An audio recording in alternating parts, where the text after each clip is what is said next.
Always set this fan speed. There's our furnace right there. So on a 1.5 ton, I would have set the fan speed to low, which is 655 right there. And I forgot to do that on this job. So I assume that's all that's wrong with this. We're just moving too much air across the indoor coil here. And we're not getting a temperature drop because the air is moving across it too. I'm guessing that drop is going to be around 12 degrees if I had to guess. I have not looked at it yet. But our return air temp is 69.5 right here at the filter. And I am going to check it up here. So with the fan speed at 10, whatever that was, 1035 CFM, if it is running at 0.5, I'm going to check the static here in a minute and we'll be able to verify what the CFM is. But 55 degrees in the supply duct right there. 55 minus 70, it's about 15 degrees. Now I know we can do better than that, so let me check the static and then we'll drop the fan speed and check these numbers again. Still in high speed here, and our total static is 0.79. So if we go over to our chart, 0.79, anything over 0.5 we're taxing the blower motor more than we want to. But it's actually only moving 920 CFM. So we're going to drop that fan speed. And our temperature drop is 54 and 70, so 16 degrees. I mean, that's pretty good. But we're going to obviously need that extra 4 degrees to hold set point at 2 in the afternoon on a 90-degree day, because we know that's when we're falling behind. All the information that I've gathered in this diagnostic is this is what I'm coming up with. We just need to drop this fan speed and we should solve the issue here. And then we'll recheck our static and temperature drop once we change that fan speed. Again, well, I never told you this. We sized this air conditioner just based on the homeowner saying the 1.5 ton did a good job. So when this all started happening, I started thinking, well, it's, you know, the AC is not big enough. It's just falling behind on the hottest part of the day. But it worked for the last 3 years just fine with a 1.5 ton. And the ductwork was the same. We also think the ductwork's undersized in the house. Anyway, so what's different? I'll tell you what's different. This furnace got put in last November. So that's the big difference. This fan speed got left on high, and that's the only thing that's changed. Ductwork's the same, air conditioner same size, but now it's not keeping up. So it's got to be this fan speed. I just changed it. We're going to turn it on here and see what happens.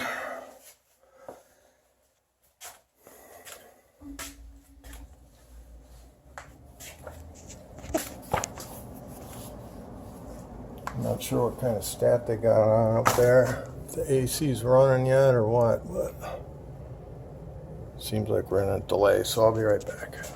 Outside, the new fan speed's in place. The outdoor unit, oh, this poor guy didn't make it. Dang it. Little tree frog. God darn it. So we just started her up. She's barely been running long enough to get some decent readings. Suction's plenty high, so we know the fan speed's not too low. We got 100 degree, 98 degree saturation there on the high side, and 87 here. So that's only 11 degrees subcooling. We're gonna let it run a little bit and check it out in a little bit. We're gonna go inside and see what that temperature drop is. Hopefully it's 20 degrees now with our lower fan speed in there. Let's check it out. These jobs, especially new houses, the new house guys go out and they throw in, furnace with a 3-ton drive, and there's a 2-ton air conditioner outside, and the fan speeds never get checked. most of those guys are just sheet metal guys. They don't know what they're doing. And anyway, that's the system's just not operating optimally unless you check all these things. I mean, look at, even I dropped the ball here, and I try to be as thorough as I can. So now let's look at this fan speed. All right, we got 52 degrees on the supply right now, and it's still dropping. And we said we were at 69.5 when we started.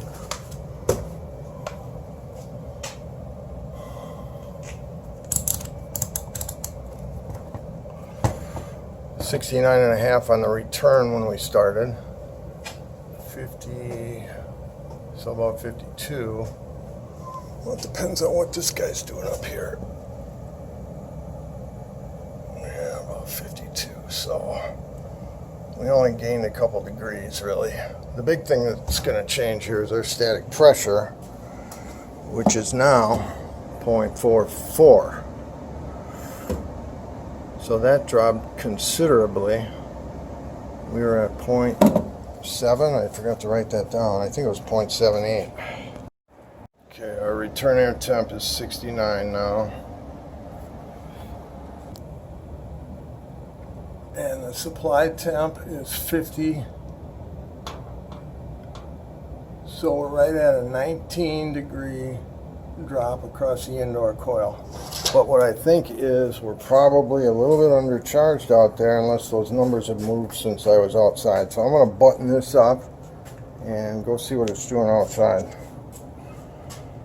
To recap, when we got here, our cooling speed was on gray, which was moving 920 CFM, and I know that because our static pressure was 0.78. We changed the fan speed to the orange wire, which I know is right in between 0.4 and 0.5, so I'm guessing about 680 CFM, which is more than we need for our 1.5 ton. But it says do not use the red wire for cooling, or do not use for heating. Oh, well, we could drop that down to the red and see what we're doing.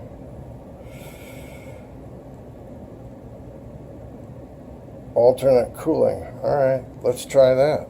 Let's put that down to the red and see what that does.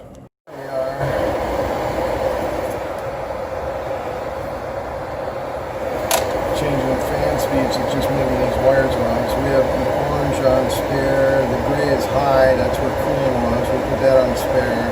Originally fan, so they run a constant fan here, so that fan speed was on low. We just put that on cool.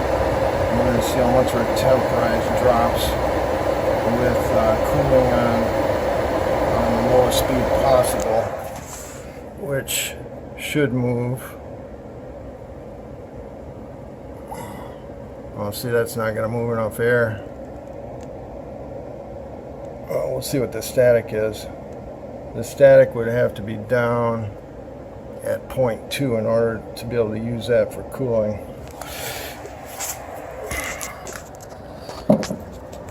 And it's just above 2 with the blower door off.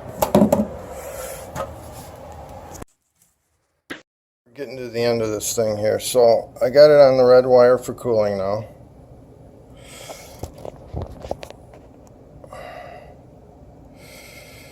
We are at 0.3 static, total static. So at 0.3,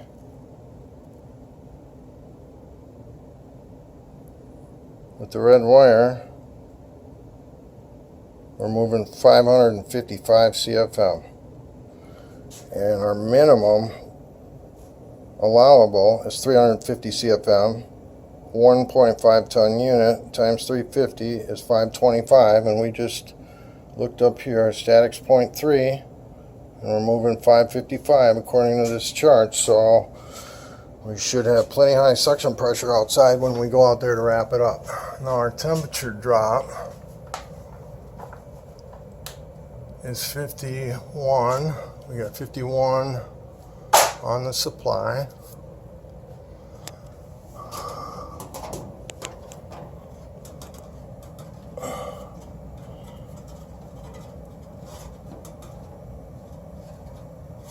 see what the return's doing.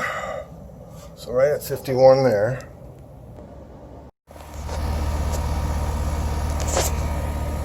Alright, we're supposed to have a 14 degree subcool here, which is, we all know, the saturation temperature, the high side, minus the line temperature of the little line, which is the high side.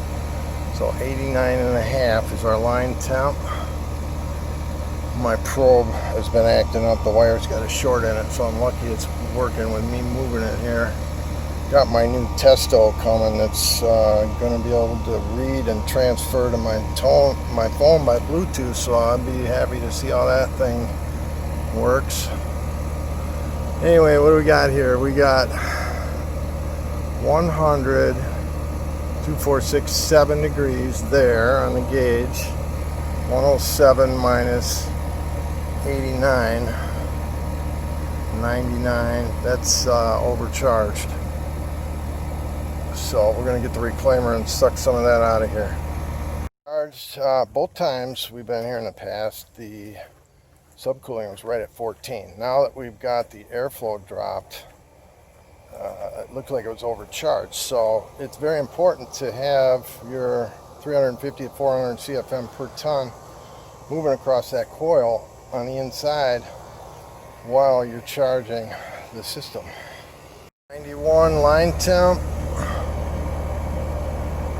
107, no, 105 saturation, 14 degrees. I'm going to go ahead and check the temperature rise and see if the temperature drop and see if the overcharged, see if removing that 4 ounces of refrigerant helped our temperature drop across the indoor coil at all. And then we're going to get out of here finally and hope to God it keeps up around 2 o'clock, where it's been falling behind every day apparently.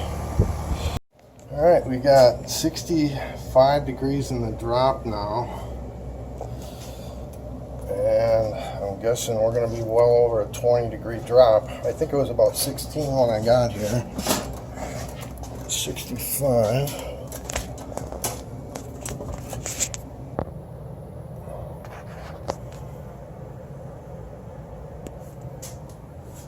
$48 degrees in the supply.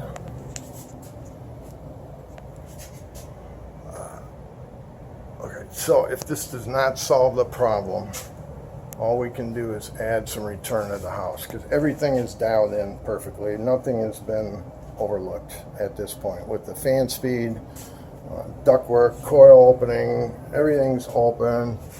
Condenser coil's clean. Charge is perfect at the right CFM. So we've got not enough return. Ductwork is sized at 0.1 static. And at 0.1 static, all the returns I have found in the house will only move half the CFM we need, which is 600 CFM for a 1.5 ton AC.